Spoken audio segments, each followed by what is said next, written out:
Hello everyone, this is Amit sir. I hope you all are doing absolutely fine.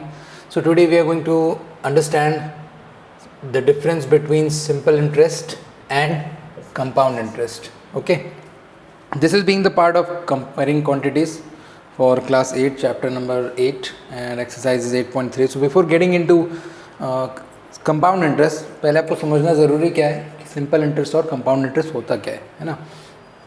सबसे पहले बात की जाए सिंपल इंटरेस्ट की, तो सिंपल इंटरेस्ट में क्या होता है. देखो, इंटरेस्ट का जो सीन होता है वो क्या होता है, वो कुछ ऐसा होता है कि आप कुछ पैसा क्या करते हो, बोरो करते हो, जिसको हम क्या बोलते हैं, प्रिंसिपल बोलते हैं. ठीक है, उस प्रिंसिपल पे आपको क्या होता है, कुछ रेट ऑफ इंटरेस्ट लगता है ना.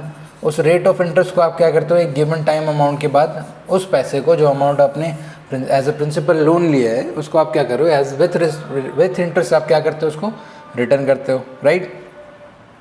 तो बेसिकली इंटरेस्ट का फंडामेंटल यही होता है ना. अब बात आती है कि सिंपल क्या होता है. सिंपल का मतलब ये होता है कि जैसे मैंने क्या किया, एक 100 रुपीज़ मैंने एज अ प्रिंसिपल अमाउंट मैंने क्या किया, बोरो किया, और उस पर जो रेट ऑफ इंटरेस्ट मुझे देना है वो कितना देना है, 10% पर डे देना है. अभी हम किसकी बात कर रहे हैं, पर डे की बात कर रहे हैं. तो अगर मुझे 10% पर डे देना पड़ेगा, तो as it is the date is whatever, मैं समझो मैंने 5/5 ऑफ एनी मंथ मैंने इसको लोन लिया और मुझे 6th को अगर रिटर्न करना पड़ा, तो 6th को जब मैं रिटर्न करूँगा तो मैं 100 रुपीज़ तो रिटर्न करूँगा ही करूँगा, साथ में 10 रुपीज़ भी रिटर्न करूँगा. So it will be 110. Right. अगर ये गलती से 7 डे यानी 7th को चला गया, तो 100 रुपीज़ तो प्रिंसिपल अमाउंट था ही, 10 ओल्ड था, और उस पर 10 रुपये और क्या हो गया, इंटरेस्ट ऐड हो गया, ये हो गया ₹120. ठीक है. जस्ट तो ये क्या होगा, सिंपली 10 रुपीज़ हर दिन क्या होता जाएगा, बढ़ते जाएगा, है ना. तो इसको हम क्या बोलते हैं, सिंपल इंटरेस्ट बोलते हैं. अब इसके बाद आते हैं कि कंपाउंड. कंपाउंड कैसे इससे अलग है. कंपाउंड में देखो सीन वही है, एक प्रिंसिपल होगा, प्रिंसिपल अमाउंट होगा, उस पर क्या होगा, एक रेट ऑफ इंटरेस्ट होगा, है ना. तो अब ये अलग कैसे हुआ, तो सेम केस मैंने लिया कि प्रिंसिपल मैंने 100 रुपीज़ लिया, रेट ऑफ इंटरेस्ट मेरा 10% पर डे था, बट कैसा था, कंपाउंड इंटरेस्ट. यहाँ पे क्या था, ये 10% पर डे सिंपल इंटरेस्ट में था. ठीक है. और यहाँ पर क्या हो गया, ये कंपाउंड हो गया पर डे के हिसाब से. तो अब देखो similarity between compound interest and simple interest. इन दोनों का पहला साइकिल जो होगा, यानी अगर सपोज मैंने फिर यहाँ पे 5th of the any month मैंने क्या किया, बोरो किया, और अगर मुझे 6th को रिटर्न करना है, तो 100 रुपीज़ तो मैं दूंगा ही दूंगा, साथ में 10 रुपीज़ भी दूंगा, विच इज़ 110. तो एज यू कैन सी यहाँ पे देखो 110 एंड 110, यानी 6th का यानी 1 डे, यानी पहला साइकिल जो होता है वो कंपाउंड और सिंपल इन दोनों का क्या होता है, सेम होता है. ठीक है. लेकिन अब जब ये 7th को चले जाएगा, तो होगा क्या, 7th को होगा ऐसा कि 110 रुपीज़ जो at the end of 6th मुझे पे करना था एज ए अमाउंट, अब वो क्या बन जाएगा, वो बन जाएगा प्रिंसिपल. और इसका मुझे क्या निकालना पड़ेगा, 10% निकालना पड़ेगा, विच विल बी 11 रुपीज़. तो मैं 110 तो दूंगा ही दूंगा, साथ में इस बार क्या दूंगा, मैं 11 रुपीज़ दूंगा. तो यानी 7th को मेरा अमाउंट टू बी पेड कितना हो गया, 121. ये चीज़ गलती से अगर 8th पे चली गई, मतलब ऑफ कोर्स अगर एक दिन का और डिले हो गया, तो अब जो प्रिंसिपल अमाउंट हो जाएगा वो 121, जो at the end of 7th को क्या था, अमाउंट पेएबल था, वो बन गया प्रिंसिपल. और इसका रेट ऑफ इंटरेस्ट फिर से 10% निकाल दो, 121 तो आप दोगे ही दोगे, साथ में 12.10 भी दोगे, विच will B 133.10. So this is how the compound interest is change. बस इसमें सिमिलैरिटी क्या है कि जो पहला साइकिल होगा वो क्या होगा, दोनों के लिए सेम होगा. ठीक है. तो ये कुछ इन्फॉर्मेशन थी. अब कंपाउंड इंटरेस्ट का फॉर्मूला जो होता है, क्या फॉर्मूला लगाते हैं हम फॉर कंपाउंड इंटरेस्ट. तो एक्चुअली कंपाउंड इंटरेस्ट का जो फॉर्मूला होता है वो बड़ा सिंपल होता है. क्यों, क्योंकि कंपाउंड इंटरेस्ट के लिए मुझे क्या करना है, अमाउंट माइनस प्रिंसिपल करना है, सिर्फ इतना ही फॉर्मूला है. जो बड़ा फॉर्मूला आप लोग पढ़ते हो वो किसका पढ़ते हो, वो आप लोग अमाउंट का फॉर्मूला पढ़ते हो. तो अमाउंट इज इक्वल्स टू होता क्या है, amount is equals to P into 1 plus R by 100 to the power n. और ये अमाउंट का जो फॉर्मूला हम लिख रहे हैं, ये फॉर्मूला किसके लिए है, जब कंपाउंडेड ईयरली. ये कैसा होगा, रेट ऑफ इंटरेस्ट जब क्या होगा, when it will be compounded yearly, है ना. जब हम इसको क्या करेंगे, कंपाउंडेड ईयरली करेंगे, तो हमारा फॉर्मूला अमाउंट का क्या रहेगा, ये रहेगा. ठीक है. और यही फॉर्मूला जब कंपाउंडेड क्या हो जाएगा, हाफ ईयरली, जो कि हम लोग अभी बहुत सारे ऐसे क्वेश्चन देखने वाले हैं। तो कंपाउंडेड हाफ ईयरली के केस में जो अमाउंट का फॉर्मूला हो जाता है वो हो जाता है P into 1 plus R by 200 whole to the power 2n। Simple सा इसका लॉजिक है। इसका लॉजिक क्यों ऐसा पावर डबल हो गया और रेट स्लैश 200% क्यों हो गया? देखो 1 से 12 महीने तक यानी ईयरली की बात हो रही है, तो यहाँ पे साइकिल कितना घूम रहा है? एक बार घूम रहा है पूरा, 1 से लेके 12, है ना। लेकिन वही चीज़ अगर 1 से लेके 12 तक के बीच की बात करेंगे तो बीच में 6 आ जाएगा, क्योंकि 6 महीने की बात हो रही है। It is compounded half yearly, मतलब 6 मंथ में। तो एक बार 1 to 6 साइकिल होगा और एक बार 1 to 6 to 12 यानी 2 साइकिल। एक ईयरली रेट ऑफ इंटरेस्ट की जो ईयरली पैटर्न में इसमें साइकिल कितने बार 2 टाइम्स राउंड ऑफ होता है, इसीलिए इसको हम लोग क्या करते हैं पावर 2n कर लेते हैं। वो मैं क्वेश्चन में आप लोग को एक्सप्लेन करूंगा कि why it is and how it is changing, है ना। चलते हैं एक्सरसाइज पे। तो एक्सरसाइज में जो फर्स्ट क्वेश्चन है, फर्स्ट क्वेश्चन में क्या दिया हुआ आपको? जो प्रिंसिपल अमाउंट दिया है वो कितना दिया है? 10,800। तो सबसे अच्छा तरीका क्या है बनाने का, इसको सॉल्व करने का? सबसे सिंपल तरीका है आप हमेशा गिवन लिखिए। गिवन लिखे बिना बनाओगे it will be very harmful. क्यों होगा मैं बताता हूँ अभी। प्रिंसिपल अमाउंट कितना था मेरे पास? 10,800 रुपीज़, 10,800, है ना। जो रेट ऑफ इंटरेस्ट जो आ रहा है वो लिखा हुआ है 12.5% पर एनम। यहाँ पे क्या लिखा हुआ है? Per annum compounded annually. यहाँ साफ साफ लिखा हुआ है कंपाउंडेड एनुअली, और ये चीज़ आपको मेंशन करनी बड़ी ज़रूरी है ना। इसको आप कन्वर्ट करना चाहो तो आप इसको 12.5% भी ले सकते हो, या आप चाहो तो इसको 25/2% भी ले सकते हो, ठीक है। It totally depends on you. और यहाँ टाइम की जगह हम क्या लिखते हैं? n लिखते हैं, विच विल बी 3 years, ठीक है। मुझे एक्चुअली इसमें क्या निकालना है? कंपाउंड इंटरेस्ट और अमाउंट दोनों निकालना है। तो अमाउंट का फॉर्मूला मैं लगा दूंगा, कौन सा वाला? ईयरली वाला, P into 1 plus R by 100 to the power n। अब इसमें मैंने जो चीज़ें डिस्कवर की हैं विद इन द स्टूडेंट्स की, वो लोग क्या क्या गलतियाँ करते हैं, वो सारे एक्सपीरियंसेस मैं आपके साथ शेयर करूँगा अभी। होता क्या है, देखो बच्चे जब वैल्यू सब्स्टिट्यूट करने जाते हैं, 10,800 मैंने लिख लिया, बहुत बढ़िया, है ना। 1 प्लस कर दिया, यहाँ पर आ गया क्या? मैंने 12.5 ले लिया, सपोज यहाँ पे रख लिया 12.5 होल अपॉन 100। किसी को 25/2 रखना होगा वो भी रख सकते हैं। पावर क्या हो गई? 3 हो गई। सबसे पहले हम क्या करेंगे? पॉइंट को रिमूव करेंगे। अब सबसे पहली गलती क्या होती है ना, बच्चे तुरंत जीरो देखते हैं। यहाँ जीरो देखा नहीं कि तुरंत ये दोनों जीरो को उठाया और इन दोनों जीरो से काट दिया। गलती है ये, नहीं करना है, ठीक है। पहले आपको ब्रैकेट को पूरी तरह से सॉल्व करना है। सबसे पहले हम वहाँ से पॉइंट को क्या करेंगे? रिमूव करेंगे। 10,800 मल्टीप्लाइड बाय 1 प्लस 125 अपॉन क्या हो जाएगा ये? 1000। अब आप कैसे सिंप्लीफाई कर रहे हो इसको? It's totally up to you कि आप इसको कैसे सिंप्लीफाई कर रहे हो। मेरा तो मेथड साफ साफ है कि 1 जा और 8 जा, 8 टाइम्स में क्या हो जाएगा? 1000 कैंसिल हो जाएगा। जब आप सिंप्लीफाई करते हो तो सिंप्लीफाई करने के बाद आपको हमेशा क्या करना है? नीट एंड क्लीन जो वैल्यू आपकी बची हुई है 10,800 multiplied by 1 plus 1/8 whole to the power 3। अब यहाँ पर क्या है? बच्चे एक और गलती करते हैं, इस 1 को और इस 1 को ऐड करके इसको 2/8 लिख देते हैं। अरे नहीं करना है ऐसा भाई, ये गलत चीज़ है।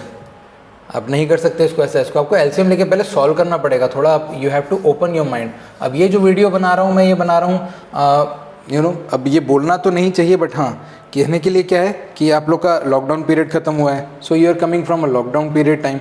सो ये एक चीज़ क्या है जो आपको थोड़ी संभालनी है ना। आपको अपना जो कैलकुलेशन है वो कैलकुलेशन करेक्ट रखना है। कैलकुलेशन अगर कहीं भी गलत हुआ तो it will be a problem, ठीक है। तो अब हम क्या करेंगे, इसमें से हम लेंगे अलग अलग वैल्यूज़, ठीक है। तो let's go and let's take the values.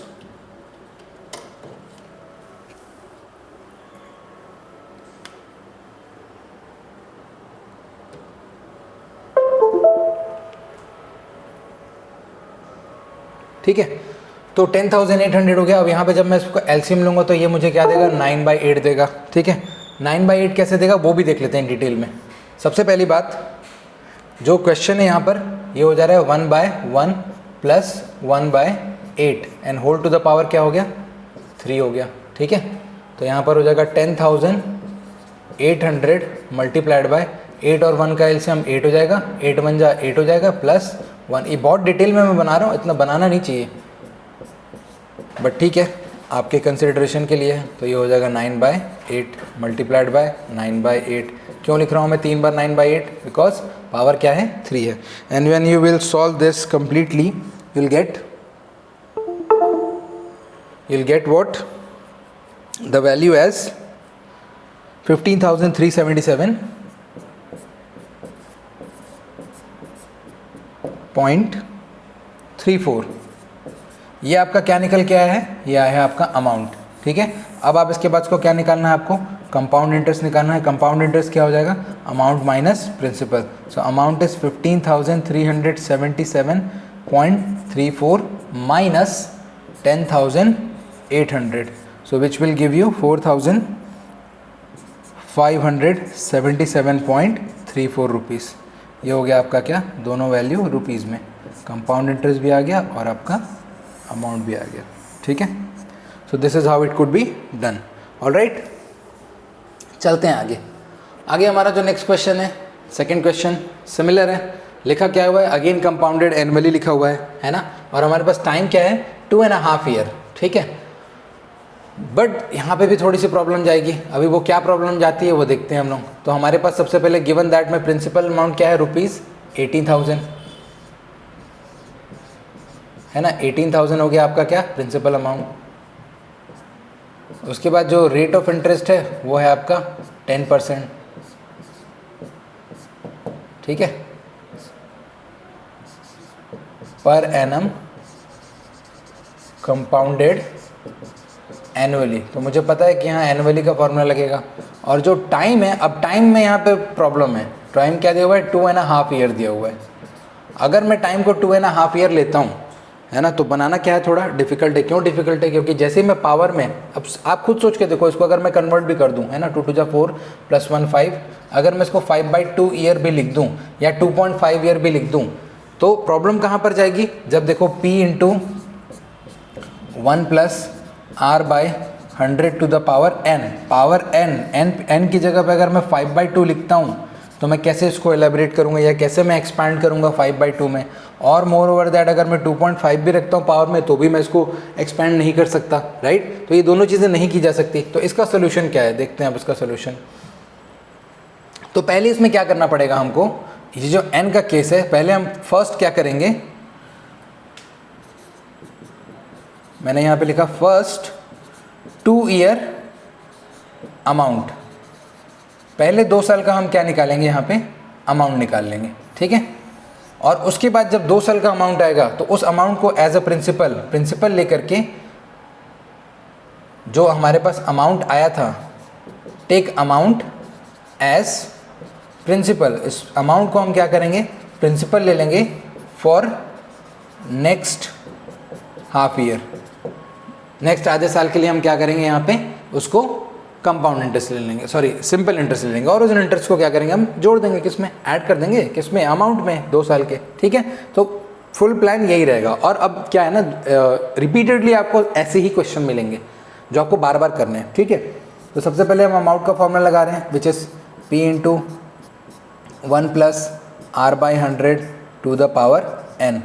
ये हमने कर लिया. P की वैल्यू कितनी है, 18,000 multiplied by 1 + R is 10/100 whole to the power 2, क्योंकि हम लोग क्या कर रहे हैं, पहले 2 ईयर के लिए निकाल रहे हैं. ठीक है, इस 10 से ये 10 क्या हो गया, कैंसिल हो गया. यहाँ पे ये दोनों कैंसिल हो सकते हैं क्योंकि ये इंडिविजुअल क्या है, फ्रैक्शंस हैं, है ना. यहाँ पे कोई चेंजेस हम नहीं ला सकते. मतलब 0 जो काटने वाला सीन था वो आप इधर नहीं ला सकते 18,000 तक, है ना. अब ये क्या हो गया आपके पास, 1 + 1/10 होल टू द पावर 2. ठीक है, तो ये हो गया आपके पास क्या, 18,000 मल्टीप्लाइड बाय 11/10 मल्टीप्लाइड बाय 11/10. ये हो गया. ये 0 से ये 0 कैंसिल, ये 0 से ये 0 कैंसिल. आपके पास क्या बच गया, 180 × 11 × 11. अब आप यहाँ से अमाउंट इजीली निकाल सकते हो. तो अमाउंट आपका क्या निकल के आ रहा है वो आप लिख दो, 180 multiplied by 11 multiplied by 11, which will B 21,780. ठीक है, ये हो गया हमारा क्या, अमाउंट आ गया. अब हमारा एज अ प्लान हमको क्या करना है, ये अमाउंट जो होगा फॉर नेक्स्ट हाफ ईयर, है ना, the principal will be amount. यानी कहने का मतलब क्या है, प्रिंसिपल जो निकल के हमने अमाउंट निकाला था 21,780, ये हमारा क्या हो जाएगा, प्रिंसिपल हो जाएगा। जो रेट है, रेट सेम रहेगा 10%, और जो हमारा टाइम है, टाइम को मैंने क्या कर दिया, हाफ ईयर ले लिया, ठीक है, क्योंकि 2.5 ईयर था, ठीक है। तो ये दोनों क्या है, सिमिलर है। तो अभी देखिए क्या करने वाले हैं, अभी यहाँ मैंने n की जगह t क्यों लिखा, क्योंकि हम क्या निकालने वाले हैं, सिंपल इंटरेस्ट निकालने वाले हैं। सिंपल इंटरेस्ट का फॉर्मूला सिंपल है, p into R into T by 100, which will be 21,780 multiplied by rate of interest is 10% multiplied by 1/2 whole upon 100। एक जीरो इसका, एक जीरो इसका, एक जीरो इसका, एक से। अब यहाँ पे क्यों कट गया, यहाँ नहीं कट रहा था लेकिन यहाँ पे हमने काट दिया है। क्यों ऐसा किया भाई, क्योंकि देखो ये सारे मल्टीप्लिकेशन में है, नंबर ओपन है ना। तो 2178 डिवाइडेड बाय 2, अब इसको सिंप्लीफाई कर दो, you will get 1089 rupees 1089 as interest, यानी सिंपल इंटरेस्ट। और हमको देखो यही इंटरेस्ट को अब क्या करना है, जो हमारे 2 ईयर के एंड में जो अमाउंट था हमारे पास, है ना। सो अभी क्या निकालेंगे, finally amount for 2.5 year, that would B 21,780 plus 1089 which will B 22,869 rupees, 22,869 rupees, ठीक है। So that was the amount. ये आपका क्या निकल गया, फुली फाइनल आपका क्या निकल गया, अमाउंट। अभी आपको क्या निकालना है, कंपाउंड इंटरेस्ट निकालना है। कंपाउंड इंटरेस्ट के लिए आप क्या करेंगे, amount minus principal. Amount is 22,869 minus 18,000, subtract कर दो, you will get somewhere around 4,869 rupees. ये आपका क्या निकल के आ गया, compound interest, and this is your answer. Okay, so this is it. ये आपका क्वेश्चन नंबर क्या हो गया, बी हो गया। एक्सरसाइज थोड़ी बड़ी है, लेंथी होगी, है ना, तो उसको देखते हुए हम लोग आगे चलेंगे।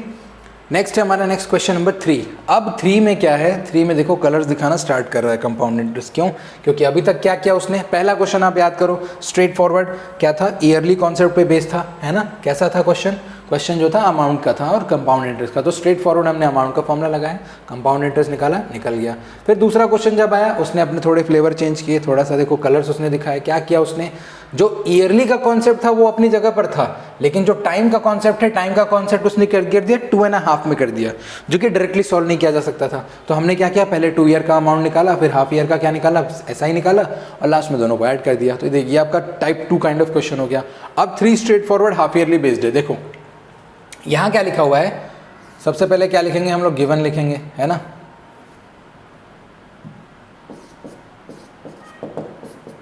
सबसे पहले देखो प्रिंसिपल क्या है हमारे पास, रुपीज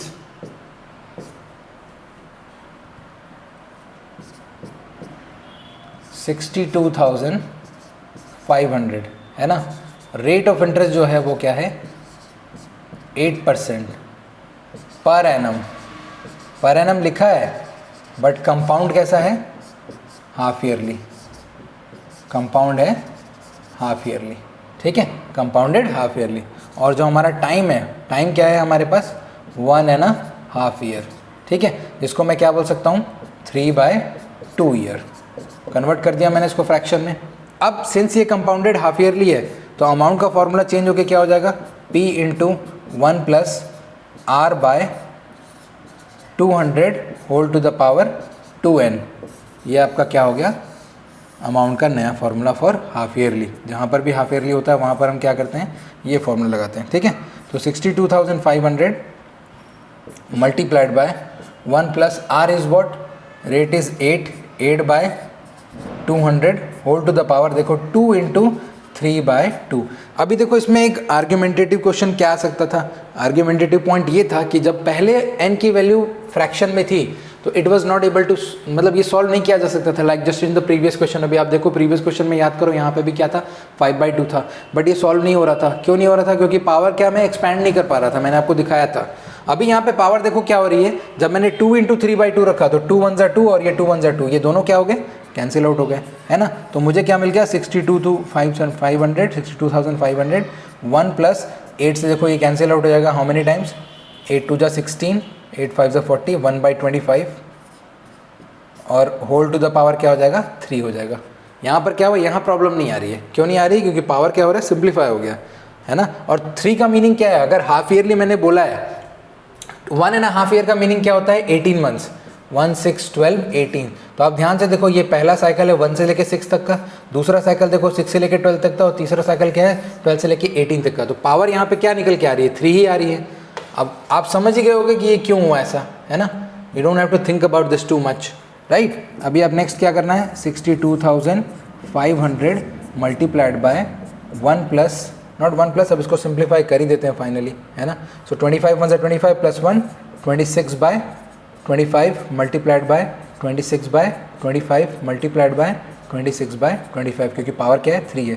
तो 25 से जब मैंने कट किया तो इसको क्या आ गया 25 25 जा 6 25 25 1 25, ये हो जाएगा 100, एंड 25 1 25, ये हो जाएगा 4, राइट। तो the multiplication that I am getting is 4 into 26 into 26 into 26। The answer which we will get after this will be 70,304।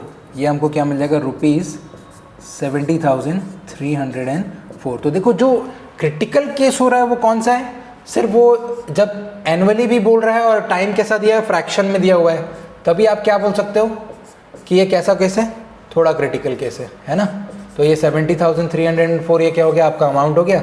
अब यहीं से जब मैं कंपाउंड इंटरेस्ट निकालना होगा तो मैं क्या करूँगा, amount minus principal, which will be 70,304 minus 62,500, which will give me the value as 7,804, 7,804, right? So ये हो गया compound interest, okay? So that's it. ये क्या है, easy case है, right? C वाला। चलते हैं नेक्स्ट क्वेश्चन क्या है आपका D, 8,000 for 1 year, है ना। आपको क्या दिया हुआ है, ₹8,000 for 1 year compounded half yearly, है ना। So in this question as you can see similar question है, एक ईयर के लिए पूछ रहा है, कंपाउंडेड हाफ ईयरली है, कोई प्रॉब्लम नहीं है। देखो यहाँ पे आप प्रिंसिपल ले सकते हो, क्या सेम वही प्रिंसिपल आपका क्या है, रुपीज़ जो गिवन है 8,000 लिख दिया। रेट ऑफ इंटरेस्ट जो निकल के आ रहा है वो लिखा हुआ है 9%। 9% कैसा है, per annum compounded half yearly, ठीक है। और जो आपका टाइम निकल के आ रहा है वो आ रहा है 1 ईयर, ठीक है। सो अब इसमें करना क्या है, हाफ ईयरली वाला सीन है, तो अमाउंट का फॉर्मूला आप हाफ ईयरली वाला लगा दो, P into 1 plus R by 200 whole to the power 2n, ठीक है। तो ये हो जाएगा आपका 8,000 multiplied by 1 plus 9 by 200 whole to the power 2 multiplied by 1। 1 year में कितने 6 मंथ्स होंगे, 2 6 मंथ्स होंगे। तो देखिए पावर अपने आप यहाँ पे 2 आ चुका है। 8,000 मल्टीप्लाइड बाय ये हो जाएगा आपका 209 मल्टी होल अपॉन 200, और पावर क्या है 2 है, तो that will be 209 multiplied by 200। 0 0 0 0 1 0 another 0, तो ये आपके क्या हो गए 2 0, तो यूँ ही कैंसिल आउट हो गए, है ना। और जो बची हुई वैल्यू है दैट विल गिव यू 8,736.20। ये आपका क्या आ गया, फाइनल अमाउंट आ गया। अब कंपाउंड इंटरेस्ट निकालना is not a rocket science. Compound interest के लिए आप क्या करोगे, 8,736.20 में से माइनस कर दोगे क्या 8,000 को, which will be ₹736.20। Clear, question is done, right. Direct question था। अभी एक्चुअली लिखा हुआ क्या है इसमें, you could use the year by year calculation using SI formula. तो what is this year by year calculation, तो ईयर बाय ईयर कैलकुलेशन में आप क्या कर सकते हो, पहले 1 ईयर का आप क्या निकालो, सिंपल इंटरेस्ट निकालो, उसको ऐड कर दोगे इसमें प्रिंसिपल में, तो वो क्या बन जाएगा आपका, जैसे कि एक प्रिंसिपल अमाउंट गिवन है ना, उसको मैंने क्या किया, सिंपल इंटरेस्ट निकाल लिया। सिंपल इंटरेस्ट और प्रिंसिपल को जोड़ दिया तो क्या बन गया, पहले ईयर के एंड में वो अमाउंट बन गया। अब ये जो अमाउंट था उसको आप क्या कर सकते हो, फॉर नेक्स्ट ईयर आप क्या यूज़ कर सकते हो एज अ प्रिंसिपल, और फिर से PRT यूज़ करके for the next cycle you can again get the amount. तो ये इसको बोलते हैं स्टेप बाय स्टेप, बट ये बहुत लेंथी क्वेश्चन हो जाता है, इसलिए इसे हमको फॉलो नहीं करते हैं, और ये पूछेगा भी नहीं एग्जाम में ऐसे, ठीक है। चलते हैं नेक्स्ट क्वेश्चन पे, ई पे। ई में क्या लिखा हुआ है, फिर again 10,000 per annum compounded half yearly, फिर से हाफ ईयरली का कॉन्सेप्ट है। प्रिंसिपल है आपके पास ₹10,000, रेट जो है वो आपके पास क्या है 8%, per annum compounded half yearly, ठीक है। और जो टाइम n की वैल्यू गिवन है वो है आपके पास 1 ईयर। फिर से यहाँ पे 1 ईयर वाला ही केस है। अमाउंट का फॉर्मूला क्या हो जाएगा, p into 1 plus r by 100 whole to the power 2n, not 100, 200, sorry, ये हाफ ईयरली का केस है ना। तो यहाँ पर अब p की वैल्यू क्या रख दो, 10,000 multiplied by 1 plus rate is 8%, 8 upon 200 whole to the power 2 multiplied by 1, which will be 10,000 multiplied by 208 whole upon 200 multiplied by 208 whole upon 200, which will give you value around somewhere 10,816. 10,816 rupees exactly 00 पैसे। ये हो गया आपका amount, और इस amount से मैं क्या निकाल सकता हूँ, कंपाउंड इंटरेस्ट निकाल सकता हूँ, which will be amount minus principal, which will be 10,816 minus 10,000, so that would be rupees 816, ठीक है। That is your compound interest, okay. So video थोड़ा लंबा हो जाएगा, है ना, it's already been 25 minutes. So I'm gonna see you in the next part। अभी हम लोग जिसका क्वेश्चन नंबर जो 2, 3, 4, 5 and so on this question है, ये सारे क्वेश्चन सेकंड और थर्ड पार्ट में करेंगे, है ना। उसके मैंने 3 पार्ट सोचे हैं कि 3 पार्ट बनाएंगे, ठीक है। In the mean time like, share, subscribe our videos and do share our videos with your loved ones, है ना, जो आप जिनको ज़रूरत है ज़रूर दिखाइए। I'm gonna see you in the next video। Thank you very much and have a great day।